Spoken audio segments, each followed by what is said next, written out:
लोगों को नहीं पता नवरात्रि के बाद कलश, चावल, भस्म और जौ का क्या करें। जी हाँ दोस्तों, जय माता दी दोस्तों। माता रानी के बहुत ही खास दिन चल रहे हैं नवरात्रि पर। भक्त 9 दिन माँ दुर्गा की आराधना करते हैं और उपवास रखते हैं। नवरात्रि के पहले दिन माता की आराधना के लिए घट स्थापना की जाती है। इसके लिए जल से भरे कलश पर आम के पत्ते और नारियल को स्थापित किया जाता है। कलश को चावल के ऊपर रखा जाता है। नवमी के बाद पूजा के लिए स्थापित कलश को उतनी ही श्रद्धा से हटाना चाहिए जितनी श्रद्धा से स्थापना की जाती है। कुछ लोगों के घर पर नवरात्रि में जौ भी उगाए जाते हैं और पूजा के लिए उपयोग में लाई गई सभी चीज़ों पर माता की विशेष कृपा होती है। आइए जानते हैं नवरात्रि के बाद कलश, नारियल, चावल, जौ समेत पूजा सामग्री का क्या करना चाहिए। दोस्तों, आप में से अधिकतर जो लोग हैं नवरात्रि में बहुत सारी गलती कर बैठते हैं। 9 दिन तक आप माता रानी की खूब पूजा करते हैं और भक्तों, माता रानी की पूजा करने के बाद जो चावल होते हैं, जो श्रृंगार का सामान होता है, अगरबत्तियों की जो जली हुई भस्म होती है, जो देवी का सिक्का होता है, यह सब नदी में जाकर के विसर्जित कर देते हैं। दोस्तों, यही सबसे बड़ी मूर्खता है। भक्तों, कहने का मतलब है, मैं जो तरीका बताऊंगा इस तरीके से आपके जीवन में चल रही परेशानी, गरीबी, रोग दोष, तकलीफ, हर प्रकार की समस्या खत्म हो जाएगी, मनोकामना की पूर्ति होगी। वीडियो को ध्यान से देखना। जी हाँ दोस्तों, नंबर 1 दोस्तों, आइए बात करते हैं कलश की। कलश विसर्जित करने के लिए दशमी पर सुबह उठकर स्नान करके साफ स्वच्छ लाल, पीले या फिर गुलाबी रंग के वस्त्र धारण करें। फिर रोजाना की तरह माता रानी की पूजा करें। जैसे आप रोज करते हैं उसी तरह माता रानी को स्नान कराकर श्रृंगार करें, उन्हें नए वस्त्र पहनाएं। फिर माता रानी के सामने एक शुद्ध घी का दिया जलाएं। अगर आपके पास शुद्ध घी नहीं है तो आप तिल का तेल भी ले सकते हैं और कलश के सामने भी एक शुद्ध घी का दिया जलाएं। फिर माता रानी को भोग लगाएं। आपने जो भी भोग बनाया है उसका माता रानी को भोग लगाएं और ध्यान रखें कि भोग में प्याज लहसुन नहीं होना चाहिए, क्योंकि भगवान को कभी भी प्याज लहसुन से बने भोग नहीं लगाया जाता है। ऐसा करने से आपको इसका घोर पाप लगता है। और कलश पर भी भोग लगाएं। उसके बाद थोड़े से साबुत चावल हाथ में लेकर और थोड़े से पुष्प हाथ में लेकर माता रानी को पुष्प अर्पित करें और फिर इसी तरह कलश पर भी पुष्प अर्पित करें। फिर सब परिवार देवी भगवती का ध्यान करें और उनको सच्चे मन से याद करें। माता से क्षमा याचना करें कि हे देवी, हम मंत्र पूजा विधान कुछ नहीं जानते, अपनी सामर्थ्य अनुसार और अल्प ज्ञान से हमने आपके व्रत रखे हैं और पूरी निष्ठा से पूर्ण किए हैं और कन्या पूजन किया है। हे देवी, हमको क्षमा करना। अगर जाने अनजाने में हमसे कोई गलती हो गई हो तो हमारे परिवार कुल को अपना आशीर्वाद प्रदान करो। इस प्रकार इस घर में सदैव विराजमान रहो। हमारी हर तरह की समस्या को दूर करो। हमको सुख, समृद्धि, विद्या, बुद्धि, विवेक, धन, यश प्रदान करो। फिर देवी सूक्तम का पाठ करें। फिर माता रानी के इस मंत्र का 11 बार जप करें। मंत्र है, या देवी सर्वभूतेषु शांति रूपेण संस्थिता, नमस्तस्यै नमस्तस्यै नमस्तस्यै नमो नमः।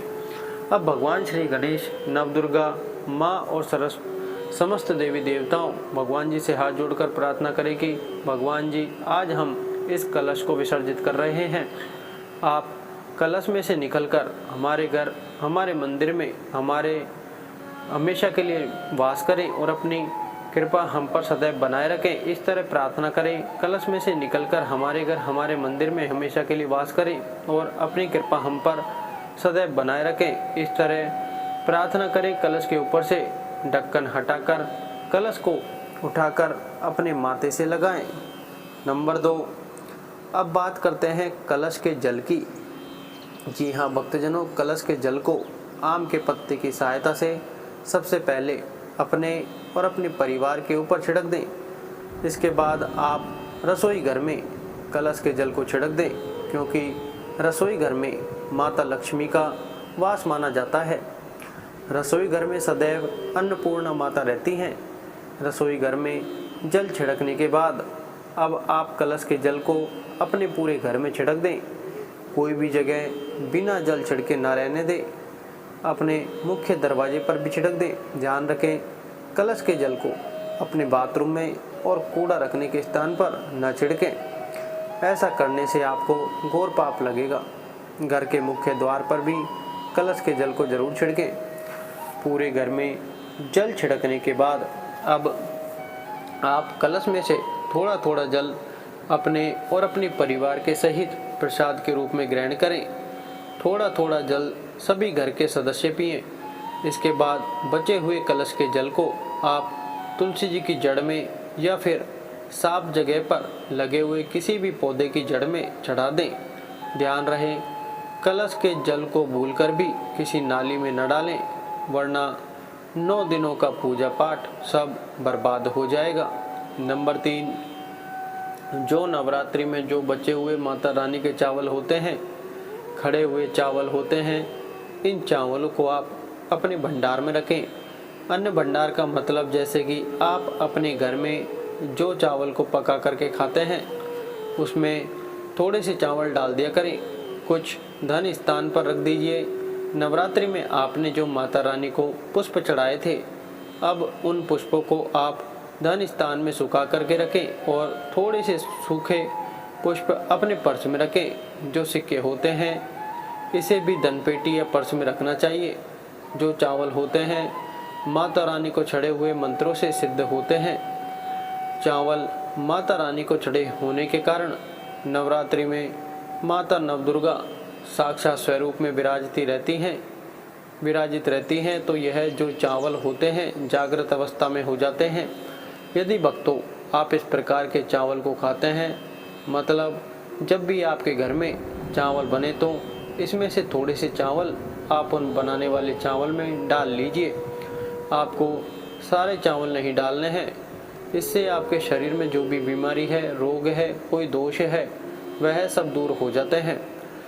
किसी भी प्रकार की जो आपके शरीर में कष्ट है, शारीरिक पीड़ा है, मानसिक पीड़ा है, वह दूर हो जाती है और भक्तों माता रानी की आपको कृपा प्राप्त होती है।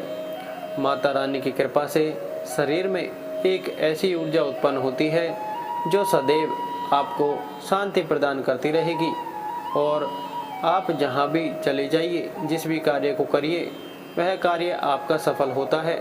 और भक्तों आपको एक बात और, जब भी आप इन चावल को थोड़ा सा खाते हैं आपका पेट भर जाता है, यानी कि इसमें तृप्ति जल्दी मिलती है और आपके घर में कभी भी अन्न की कमी नहीं रहेगी।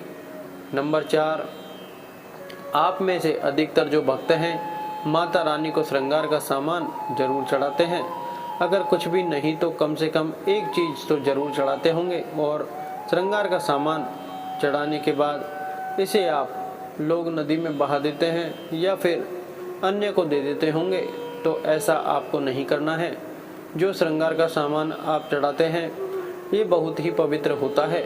माता रानी के लिए 9 दिन के बाद इस श्रृंगार के सामान को आपके घर की जो शादीशुदा महिलाएं हैं उन्हें देना चाहिए, क्योंकि माता रानी के इस श्रृंगार में अखंड सौभाग्य छुपा रहता है। इस वजह से जो भी महिला इस श्रृंगार को यूज करती है इससे उसको अखंड सौभाग्य की प्राप्ति होती है। जब तक वह माता बहनें माता रानी के चढ़े हुए श्रृंगार करेंगी तब तक अगर साक्षात स्वयं काल भी उनके पास आ जाए उनके पति को ले जाने के लिए, मृत्यु के घाट उतारने के लिए, तो उनका बाल बीमा का नहीं कर पाएगा, क्योंकि माता रानी स्वयं उस स्त्री के सुहाग की रक्षा करती है। उस स्त्री को अखंड सौभाग्यवती की प्राप्ति होती है। महिलाएं घर की साक्षात लक्ष्मी होती हैं। जी हाँ भक्तजनों, नंबर 5, अब कलश में डले हुए सिक्के का क्या करें ये जानते हैं। कलश में से सिक्का निकालकर अब आप अपने धन रखने के स्थान पर उस सिक्के को रख दें। आप चाहें तो सदैव अपने पर्स में भी उस सिक्के को रख सकते हैं, लेकिन याद रहे कभी भी आपको उस सिक्के को खर्च नहीं करना है। इससे तिजोरी में रखने से माता रानी उसके घर में धन धान्य की बढ़ोतरी करती है।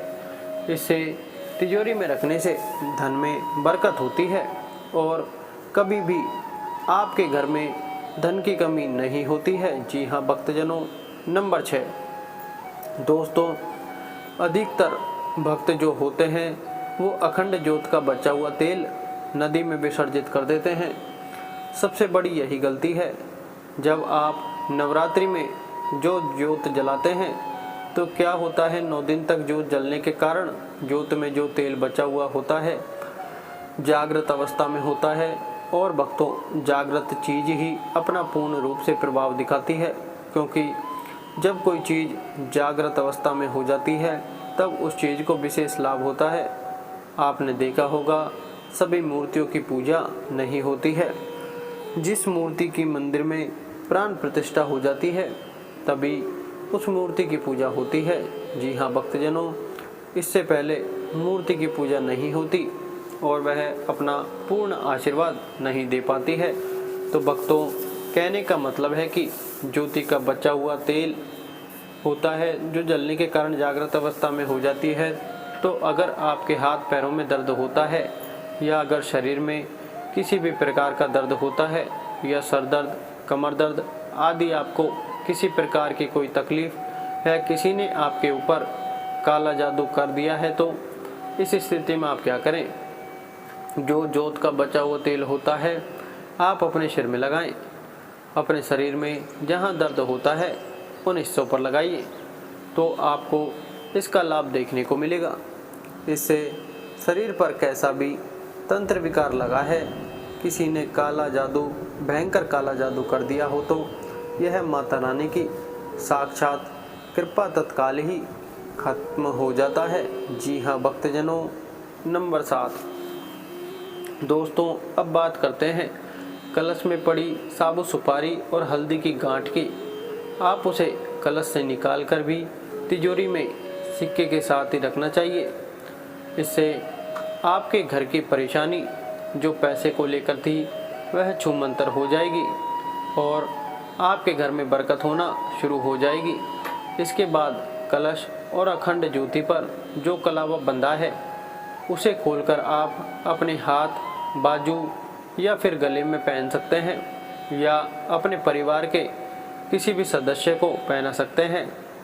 आपको लगता है कि आपके घर कोई बच्चे को नज़र लग जाती है या कोई बड़ा बीमार रहता है तो आप उसे ये कलावा पहना सकते हैं। यह देवी माँ का सिद्ध हुआ रक्षा कवच कहलाता है जो हर मुसीबत से रक्षा करता है। रक्षा कवच बांधते समय देवी माँ के इस मंत्र का जाप करें। मंत्र है या देवी सर्वभूतेषु रक्षा रूपेण संस्थिता नमस्तस्यै नमस्तस्यै नमस्तस्यै नमो नमः। यह रक्षा सूत्र घर के सभी सदस्य पहन सकते हैं। आप चाहे तो उसमें से थोड़ा थोड़ा सब पहन सकते हैं। नंबर 8, आइए दोस्तों अब बात करते हैं भस्म की। भक्तों, हम आपको बता देते हैं कि इस भस्म को पूरे साल के लिए आपको बटोर करके रखना चाहिए। जो अगरबत्ती की भस्म है या फिर कहा जाए गोबर के कंडे की भस्म रखी है जिसको अज्ञारी कहते हैं, आप सोच रहे होंगे क्या इसे नदी में बहा देना चाहिए। अगर ज़्यादा है तो नदी में बहा दीजिए, बाकी कम से कम आपको 1 साल के लिए यह भस्म अपने पास में ज़रूर रखनी चाहिए। ज़्यादा नहीं तो थोड़ी सी ज़रूर रखें। तो भक्तों, जो भस्म होती है इसका क्या करना चाहिए। भस्म अगरबत्ती या धूपबत्ती या गोबर के कंडे की किसी भी प्रकार की हो सकती है। दोस्तों, इस भस्म को थोड़ी थोड़ी खानी होती है। अगर आप चाहते हैं कि आपकी अध्यात्म उन्नति हो, आपकी प्रगति हो, तो यह थोड़ी थोड़ी मात्रा में खाना शुरू कर दीजिए। इससे आपका मानसिक विकास होगा और आपके जो सोचने समझने की क्षमता है इतना ज़्यादा पावरफुल हो जाएगी कि आपके आसपास में रहने वाले लोग जितना सोचते हैं उसे 1000 गुना ज़्यादा आपकी सोच बढ़ जाएगी। दोस्तों, जब भी आप किसी कार्य के लिए घर से बाहर निकलें तो भस्म से अपने मस्तक पर एक तिलक जरूर लगा कर जाएं। आप जिस भी कार्य को करने के लिए जाएंगे उस कार्य में आपको तरक्की मिलना शुरू हो जाएगी।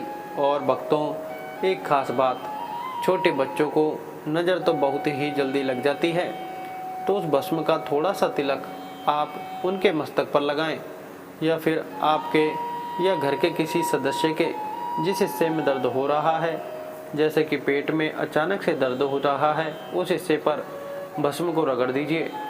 अच्छी तरीके से भस्म लगा दीजिए तो पेट दर्द या किसी भी प्रकार के दर्द में राहत अवश्य मिलेगी। जी हाँ भक्तजनों, यह तमाम जानकारी जनरुचि को ध्यान में रखकर दी जा रही है। जी हाँ भक्तजनों, ज्योतिष और धर्म के उपाय और सलाहों को अपनी आस्था और विश्वास पर आजमाएं। कंटेंट का उद्देश्य मात्र आपको बेहतर सलाह देना है। इस संदर्भ में हम किसी प्रकार का कोई दावा नहीं करते हैं। प्रिय दोस्तों, आज के वीडियो में बस इतना ही। हमारे द्वारा दी गई शास्त्रों के अनुसार जानकारी आपको अच्छी लगी हो तो वीडियो को लाइक, शेयर एंड चैनल को सब्सक्राइब जरूर करें और कमेंट बॉक्स में जय माता दी अवश्य लिखें। धन्यवाद।